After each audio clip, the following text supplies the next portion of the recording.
Hey guys, it's great to have you back for another video. So without further ado, let's dive into today's technical analysis and discover how we can identify and execute a short entry together.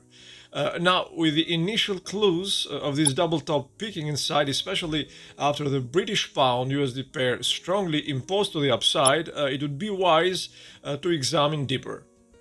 Looking closely at the 60-minute chart, we can clearly observe a strong bearish order block formation, which in my view presents us with a directionally driven trade. Now, the reason I use the term directionally driven is because, in contrast to our original reversal, or the first reversal, the second one not only created an order block but also produced this supply zone. For those of you unfamiliar with the concepts of order block and supply zones, allow me to briefly explain. Now, when an order block is formed, it creates a level of support and resistance that can be measured by the size of the supply and demand imbalance. The more pronounced the imbalance disparity, the stronger the order block will be. So this order block here is undeniably robust. It is also important to remember, guys, that order blocks are used as a strategy by the smart money to gain access to the market. These size trades, usually placed via block houses on behalf of, central banks, commercial hedgers, and institutional traders. So these size trades often amount to tens or even hundreds of millions of dollars in a single transaction. This approach obviously helps those with financial muscles gain an edge in the market, allowing for greater price control and sophisticated decision making. Now, when it comes to supply zones, and by the way, guys, and as I've previously mentioned and explained in this channel's videos, supply and demand zones are the same concept strategy-wise. So when it comes to supply or demand zones, they are established by a sudden breakout or impulsive move at the base of an order block. Without these bursts, if you will, these areas are merely consolidation points and nothing else. So you have to keep that in mind. Now, as we get back to our potential trade, a further inspection of the price action clearly here reveals another interesting structural development. As you can see in the chart, there is a clear break in market structure here, which in combination first with these higher highs and then the viability of this supply zone can potentially alter the trajectory of the price. I am pointing this out, guys, because there is a strong likelihood that the FX pair will face resistance at the 1.21 level, which, if you notice, corresponds with the order block ceiling.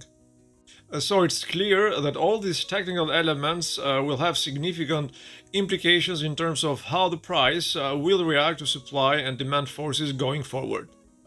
This entire mini range, especially as the price breaches the order block's base, becomes now the focal point of our attention. Bearing this in mind, let's transition to a 1-minute time frame.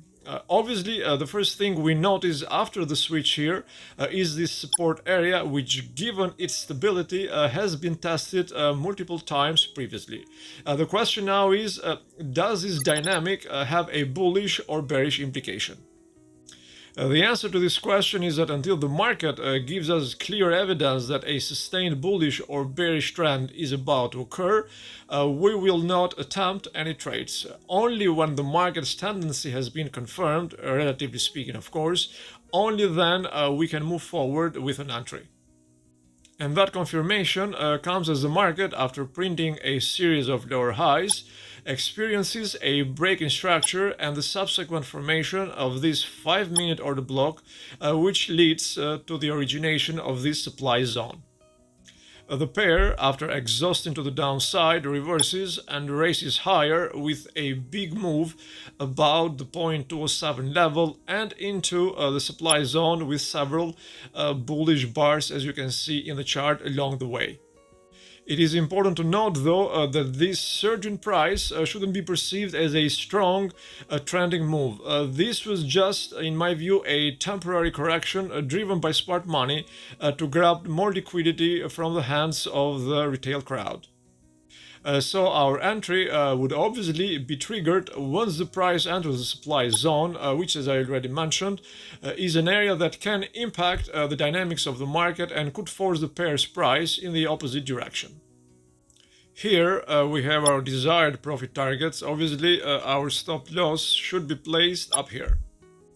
Again, guys, I cannot stress this enough. To succeed in this game, it is essential to have a system with precise definitions for when you should buy or sell. When your strategy dictates that it's time to purchase stocks, contracts, options, whatever, do so. Similarly, if the plan states to offload securities, execute. Don't hesitate, just execute. By the way, if you want more information on order blocks or supply and demand zones, please check out these videos up here. Alright gang, that should do it for today. Thanks for watching and hope to see you in the next one.